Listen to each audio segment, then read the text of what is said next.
Baik, kita petakan dulu secara umum bagaimana saya sampaikan kemarin di kelas non reguler A. Ini kita harus paham dulu tentang materi ingkar sunnah ini. Mungkin Dr. Angko sudah menyampaikan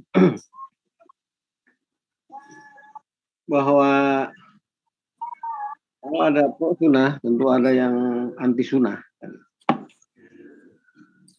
Dalam dunia ini biasa ada pro kontra, itu biasa. Jadi jangan terlalu dianggap serius, nyantai saja.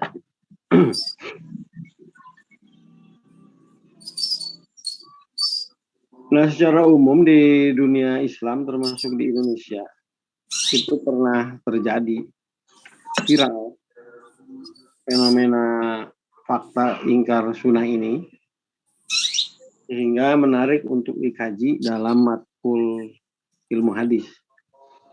Ini sejak zaman saya kuliah dulu S2, S3 itu selalu ada nih materi ini nih, ingkar sunnah itu. Meskipun fenomena ini sudah nggak terdengar sekarang, tetapi sebagai sebuah ideologi, paham itu nggak bisa mati. Sebagaimana halnya paham komunisme, gitu. Organisasi boleh bubar, tapi ideologi kan enggak. Masih tersimpan dalam pribadi masing-masing. Kapitalisme juga gitu, sekularisme, kapitalisme di Amerika, kapitalisme Eropa, komunisme di Soviet gitu. Itu meskipun dari Soviet bubar, tapi ideologi komunisme kan dianut oleh Korea Utara sampai China kan gitu. Masih. Nah, begitu juga dengan fenomena kasus ingkar sunnah. Ini sebetulnya ramainya dulu tahun 80-90-an. Sampai dulu Kejaksaan Agung Republik Indonesia mengeluarkan surat Kejaksaan Agung yang melarang secara total berlakunya ingkar sunnah di Indonesia. Nah, itu kan kalau sudah keluar satu keputusan dari lembaga tinggi negara seperti Jaksa Agung, berarti itu sudah bukan main-main. Artinya sangat meresahkan bangsa Indonesia. Meresahkan dalam arti rawan menimbulkan perkelahian, amuk massa, satu dan yang lain yang nggak bisa dibendung. Maka itu dibubarkan. Kenapa sampai dibubarkan seperti itu? SK Anda bisa research di buka web Kejaksaan Agung, search aja pelarangan SK Jaksa Agung tentang pelarangan ingkar sunnah. Di situ ada konsiderannya, pasal menimbang, memperhatikan, kemudian mengingat dan seterusnya, memutuskan dan seterusnya.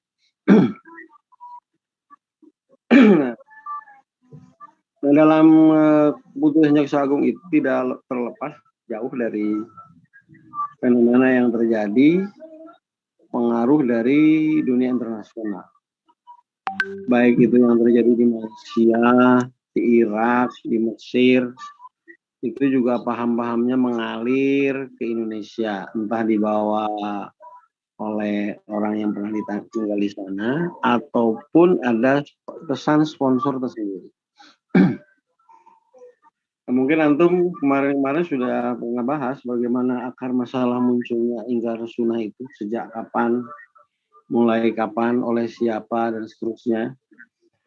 Yang jelas sebuah kajian, kalau di akademis itu nanti Anda akan dituntut. Itu penjelasan itu tidak lepas dari rumus ilmiah, yaitu rumus 5W1H. Mungkin Anda udah tahu. Termasuk dalam penulisan tesis, disertasi, skripsi itu harus ada unsur 5W1H. 5W itu W pertama itu what. What ingkar sunnah. Itu siapa penggagas ingkar sunnah. Kemudian where, di mana terjadinya ingkar sunnah. Kemudian kapan mulai adanya, kapan dibubarkannya, kapan muncul kembali, misalnya apa. Kemudian why itu kenapa kok ada ingkar sunnah? Artinya kenapa kok ada yang mengingkari sunnah atau hadis sebagai sumber hukum Islam kedua? Tentunya mereka punya alasan sendiri. Kemudian how yang satu halnya itu bagaimana mereka, cara mereka. How itu menyangkut cara, way, metodologi, cara mereka menyebarkan paham ingkar sunnah ini. Nah, 5 pertanyaan itu, dari 5 pertanyaan ini kita dapat banyak ilmu. Antara lain secara singkat kita kelompokkan menjadi 4. Itu yang berlaku yang biasa viral menyebar di dunia internasional sampai keluarnya larangan Jaksa Agung di Indonesia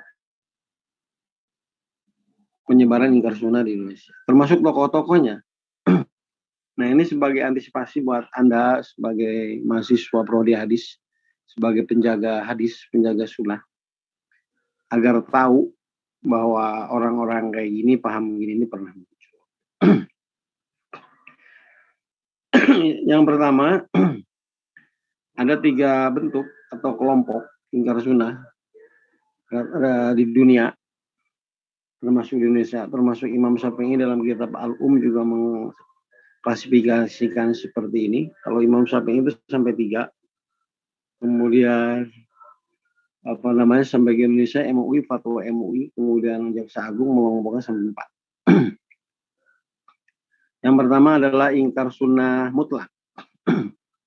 Ini kita mesti tahu bahwa ternyata ada kelompok orang-orang tertentu yang mengingkari sunnah atau hadis Nabi secara keseluruhan. Jadi pokoknya sumber hukum kedua tuh nggak ada yang namanya hadis. Yang ada hanya Quran aja. Maka mereka tuh dijuluki dengan gelar Qur'aniyun. Pokoknya harus serba Quran. Harus sumber pertama, itu yang ori.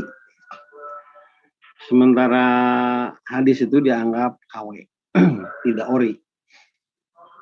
Yang bersumber hukum dari itu Allah ya hanya Quran itu.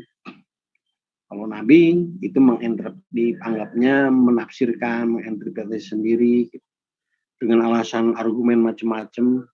Antara lain bahwa Nabi juga pernah melarang penulisan hadis. Itu kan sebetulnya Nabi nggak menghendaki adanya sunnah. Kan itu alasan mereka. Nah, kelompok ini di Irak itu tokohnya adalah Syiah Gulah. Berarti dia mengatakan nih golongan Syiah itu kan macam-macam klasifikasinya. Sampai ada Syiah Imamiyah, ada Syiah Gulah dan seterusnya. Nah, Syiah Gulah ini dia tidak mengakui Nabi Muhammad sebagai nabi. Dia yang anggap Sayyidina Ali bin Abi Thalib yang berhak menjadi nabi, bukan Muhammad. Mau sampai segitunya itu. Karena ta'asubiyah, fanatismenya. Jadi nggak ada sunnah. Karena dianggap Nabi Muhammad bukan nabi. Kalau Nabi mengucapkan ada akwal, ada af'al, ada takrir, itu nggak sah. Karena dia bukan nabi, yang nabinya itu ya Ali. Kemudian di Mesir juga ada namanya Rasul Khalifah yang mengaku sebagai menjadi nabi. Nah, karena dia mengaku saya nabinya, maka Muhammad nggak berhak, nggak punya otoritas bikin sunnah. Ini ingkar sunnah mutlak. Nah, ternyata di Indonesia juga ada. Sampai dibubarkan oleh Jaksa Agung itu. Yang dimotori oleh Irham Sutarto. Insinyur ini. Dia, kalau Anda baca historinya, dia itu ketua buruh Unilever kalau nggak salah. Dia mengatakan bahwa hadis atau sunnah itu merupakan dongeng Nabi dari mulut ke mulut saja. Karena dia meragukan riwayatnya, saya nggak pernah menyaksikan banyaknya hadis riwayat ini. Yang kalau andaikan hadis Nabi itu benar, tentunya tidak ada yang dhaif, yang mungkoti, yang mardud. Gitu. Kenapa harus ada klasifikasi hadis sahih, ini hasan dan seterusnya itu. Ini maudhu. Nah, dengan demikian berarti kan banyak pendapat tentang sunnah, maka nggak perlu diakui, harus diingkari mutlak semuanya. Mari kita kembali merujuk pada sumber hukum yang betul-betul orisinil, kevaliditasnya tidak ada keraguan di dalamnya, la raiba fihi, itu hanya Quran saja. Maka kelompok ini menamakan diri mereka sebagai Qur'aniyun. Nah, mereka sendiri tidak menamakan dirinya itu ingkar sunnah, enggak. Nah, anggapan ingkar sunnah itu dari orang yang kontra dengan mereka, itu termasuk Imam Syafi'i itu menyebut mereka ingkar sunnah. Mereka sendiri enggak, saya enggak mengingkari, saya hanya Qur'aniyun aja. Ini ada di Indonesia ini. Tokoh-tokohnya banyak, bukan hanya Irfan Sutarto, banyak. Kemudian itu yang mutlak. Kemudian yang kuli. Yang kuli itu ingkar sunnah kuli.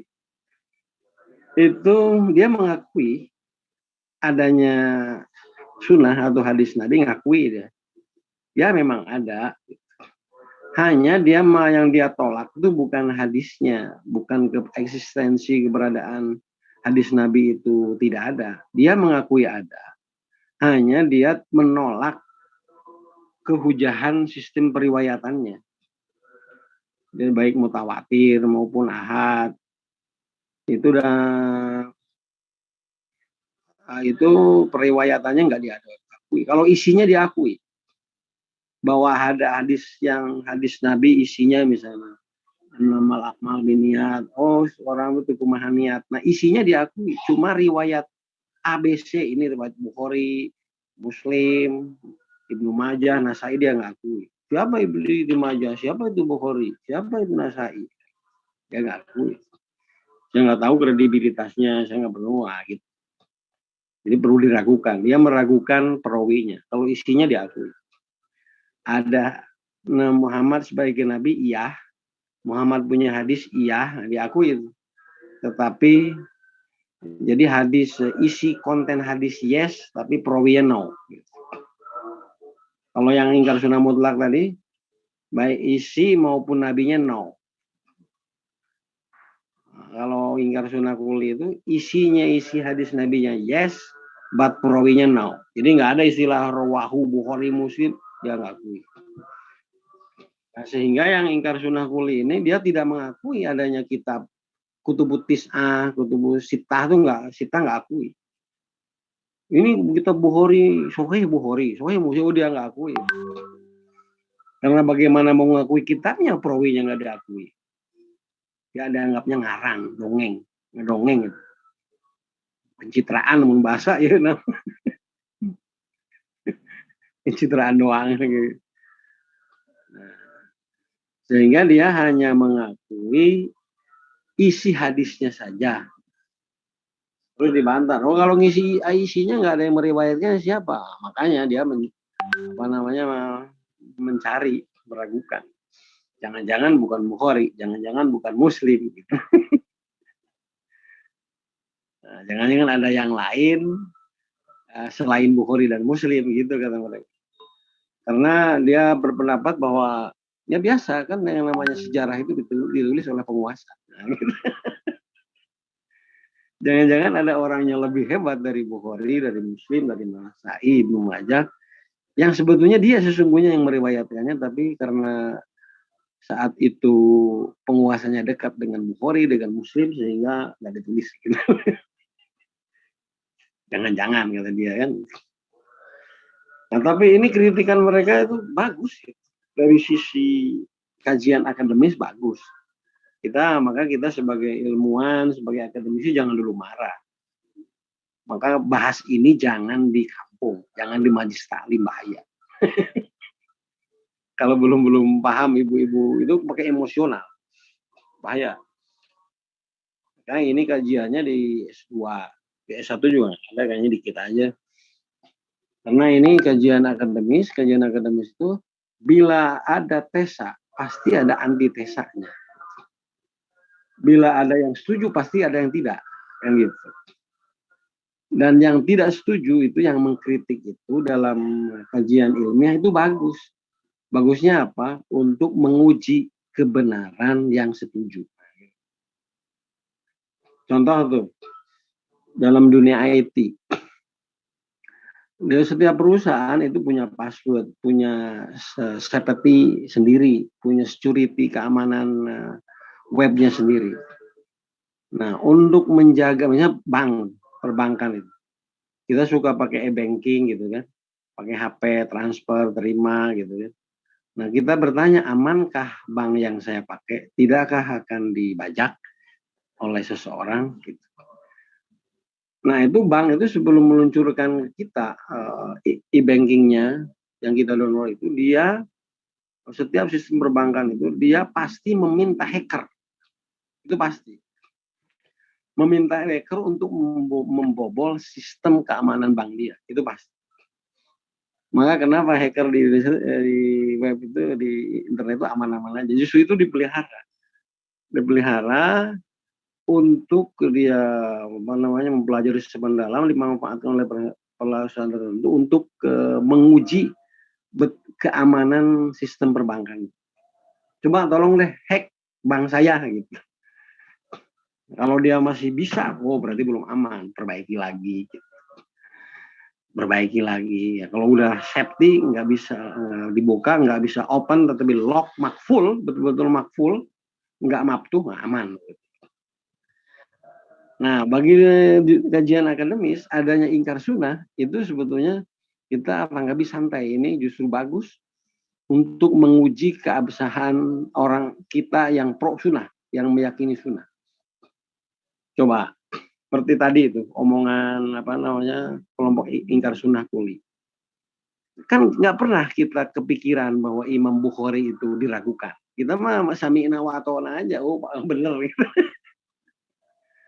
Tapi mereka mikirnya enggak, jangan-jangan Bukhari Muslim itu orang-orang penguasa pada zamannya, kan gitu mikirnya.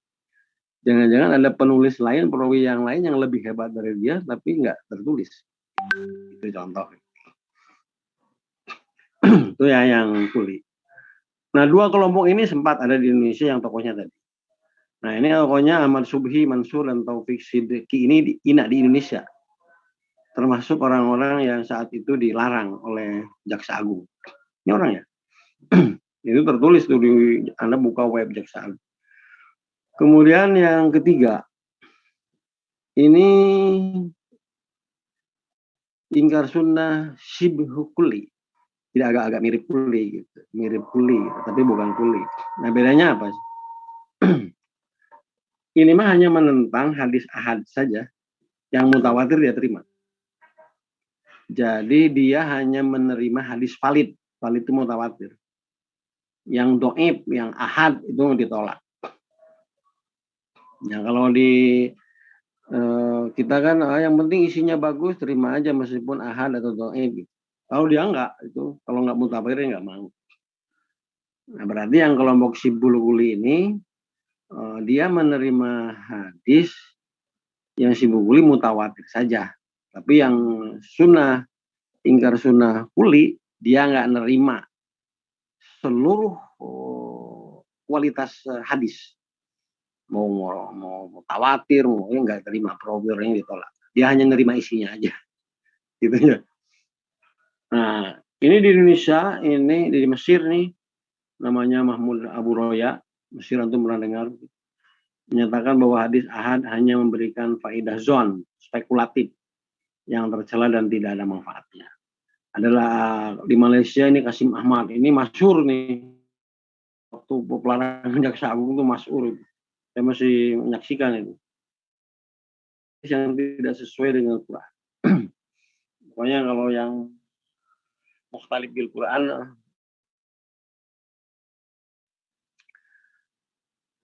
kemudian yang keempat itu ingkar sunnah juz'i. Yang juz'i itu ada tokohnya nih seperti Ahmad Amin, Mustafa Mahmud, LDII kalau dulu mungkin kalau zaman itu ya sekarang nggak tahu nih mungkin sudah nggak mungkin nggak tahu. Itu menolak beberapa hadis yang dianggap tidak sesuai dengan Quran, rasio atau sains. Artinya ini yang sunnah juz'i ini dia nerima keberadaan hadis, mutawatir dia terima, ahad dia terima, tapi dia itu tidak melihat perawinya siapa. Kalau ini kontennya, isinya. Misalnya isi hadis ini sesuai dengan Quran nggak? Rasional nggak? Makul nggak? Atau bisa dibuktikan secara saintifik apa tidak? Contoh, ada hadis Dubabah itu, lalat tuh ya. Kemarin saya ngajar metodologi pemahaman hadis di semester 1 di kelas internasional. Kita diskusi panjang antara lain tentang benarkah gitu. Kan metode pemahaman hadis itu reinterpretasi, re-understanding pemahaman hadis. Benarkah sebuah hadis yang menyatakan bahwa bila minuman atau makanan kalian dihinggapi lalat oleh sayap kirinya, maka obatnya ada di sayap kanannya. Maka tangkap aja, masukin aja jangan nakasa ke dalam, itu adalah obatnya. Nah itu dalam pandangan ingkar sunnah juz'i itu ghairu ma'qul. Ghairu ma'qul jidan menurut mereka itu. Karena apa? Lalat itu hidupnya di tempat sampah, di juria, di jarian, tempat-tempat yang kotor. Kemudian masuk ke apa namanya makanan, atau masa Rasul nyuruh sayap yang kanannya juga dimasukkan ke kopi kita, misalnya kita sedang ngopi, celup, tewak lalat nembes kan semuanya kan. Bukannya dua-duanya kotor, jangan-jangan ini hadis palsu. Jangan-jangan ini menjerumuskan, menjebak umat Islam supaya garering kan gitu. Bilang dari ini hadis Nabi kan gitu. Nah itu kata-kata mereka itu bagus juga itu. Hati-hati loh umat Islam, jangan-jangan ini JB, jebakan Batman. Jebakan Batman dari kaum Israiliyat, klaim aja ini bahwa ini hadis Nabi, seperti itu padahal bukan. Nah, jadi kata ingkar sunnah juz'i, kalau meneliti hadis dari segi periwayatannya, rawinya, sanadnya, ulama itu perlu bertahun-tahun, perlu wawancara, dengan tokoh ahli, perlu mengkaji hadis, perlu kitab-kitab segala macam.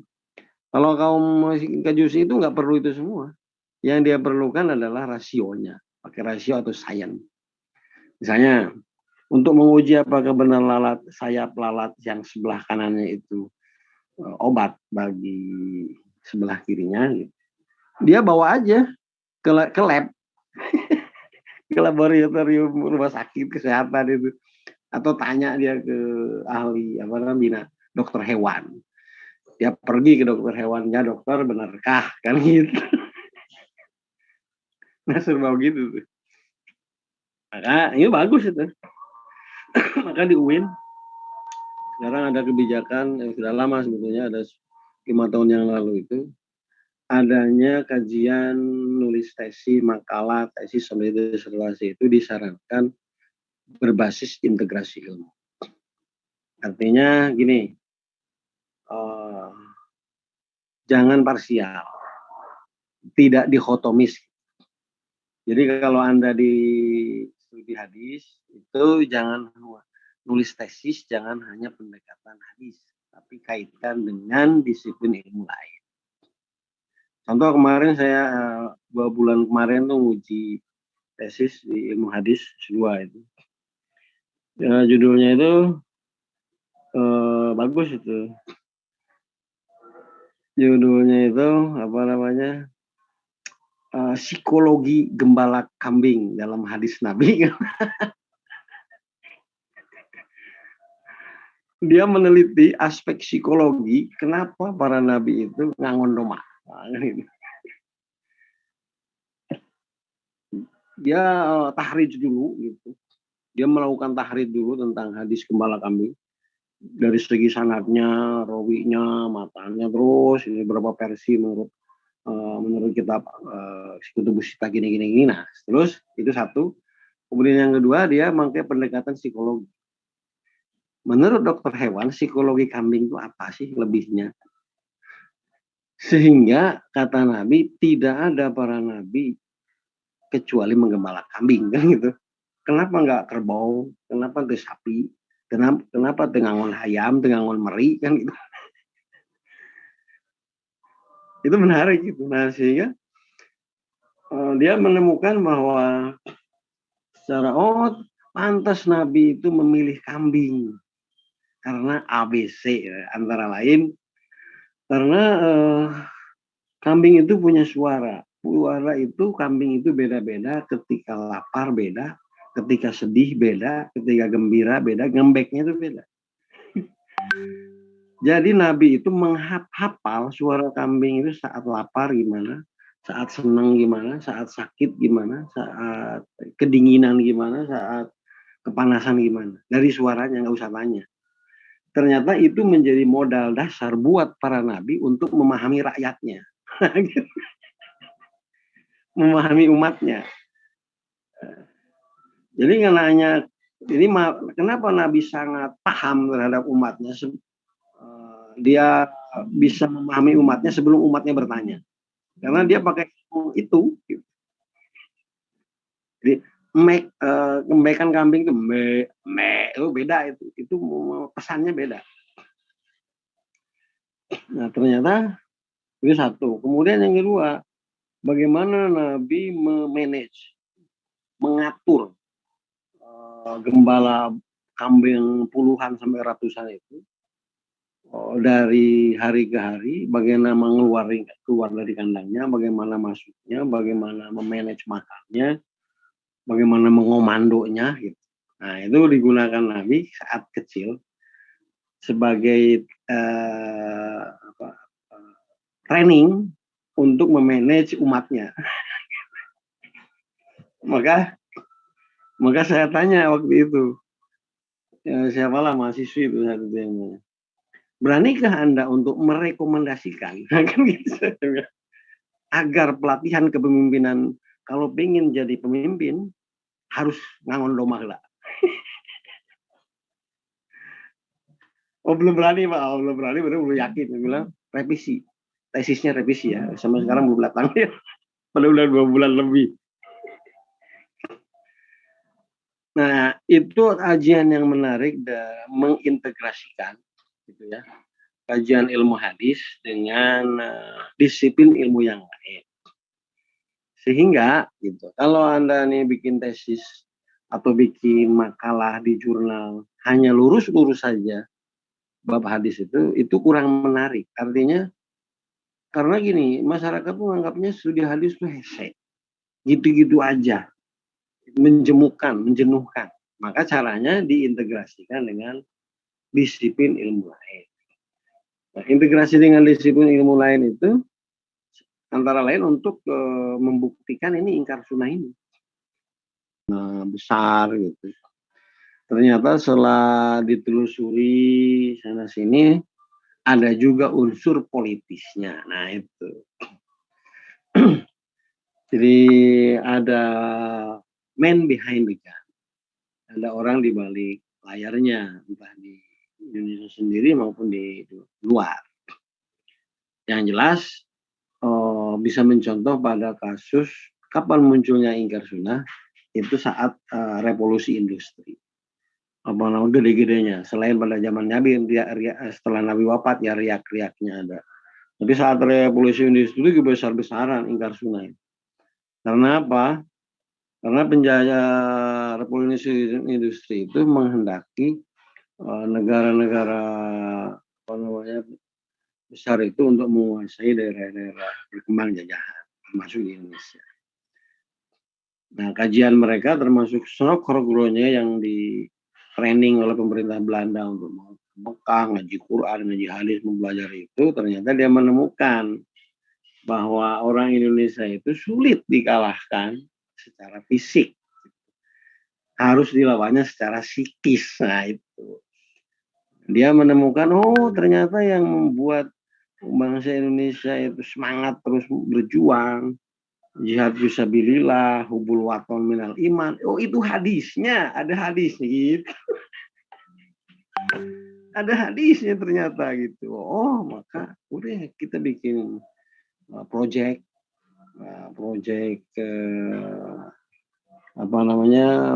mengkanter hadis itu. Nah, Maka diduga ini kelompok ingkar sunnah itu dibikin oleh kaum kolonial dengan menggunakan kaum-kaum yang sepertinya intelektual, sepertinya cerdas gitu ya. Nah, itu diduga waktu itu.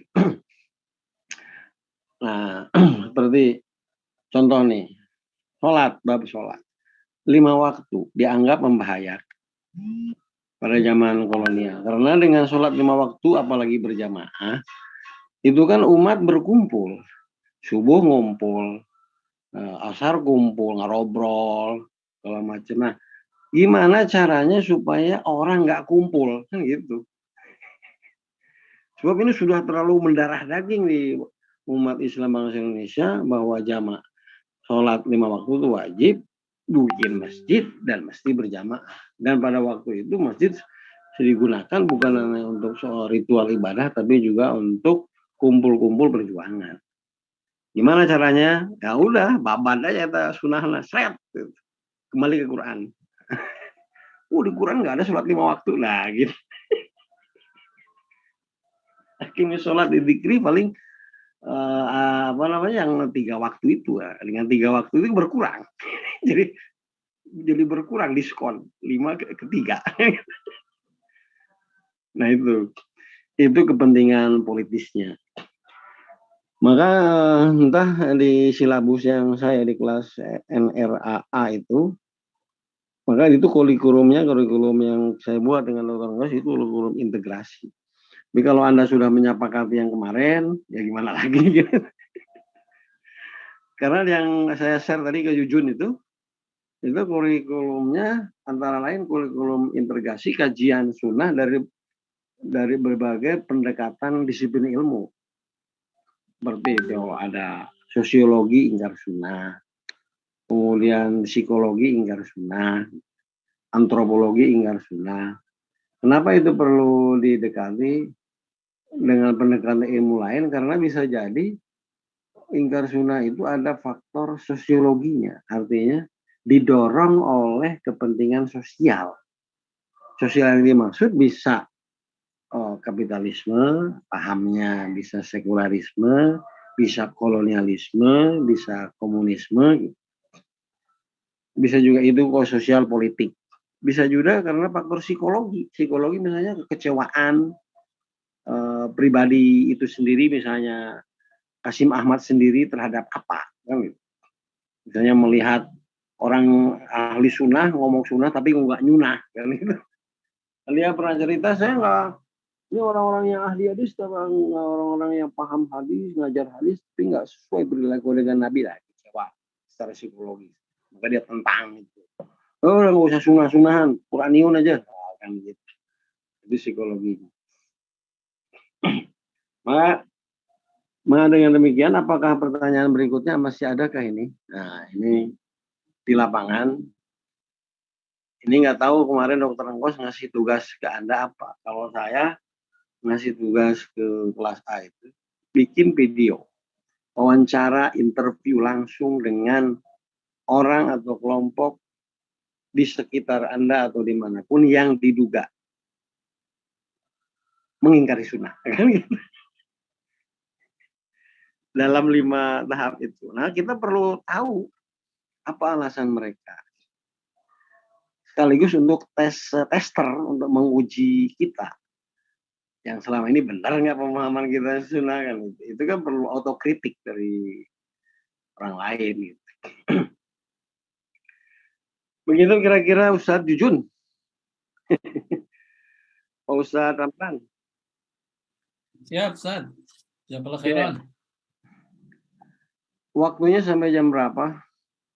Ini juga jam 5. Habis ya? Jam 5:30, Ustadz. Jam 5:30 ya. Yakfi ya, futur ya. Futur. Ya. Iya, Jangan futur, Dok. Bahaya, Dok. Futur. Kok futur? Ya. Ngobrolin.